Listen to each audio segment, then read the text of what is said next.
Kas nutiko, bičiuli? Reikia, ką aš galiu pasakyti, čia pizdės. Kas tu toks, sakau, būsi? Petrai, čiagi bičiulis, iš auto patikros.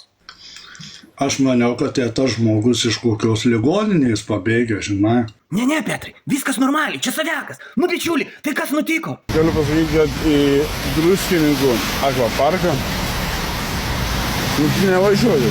Nes jeigu norite kažką atsipalduoti, pasidaryti, tai patikėkit, manim blogai baigsis. O tai ką jums padarė? Ar jūs padarėt? Ką mes padarėm per visą dieną, tai atsigėrėm 2 alaus. 2 alaus? 2 alaus.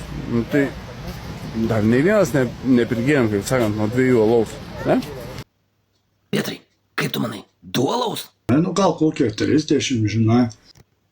Bičiuli, o tai gal ir prie alaus kažko tai paėmei? Teisingai. Tai vat. Nu, tada viskas aišku. Tai grįžtame prie pokalbio esmės. Druskininkų vandens parkas yra ta vieta, kurią reiktų apeiti. Nes įpila tik 2 alaus. Ačiū uždėmesi. Susimatysim pirmadienį. Draugas palauk, jis tegu čia pastovi ant kiemo, pareikia pastaugę.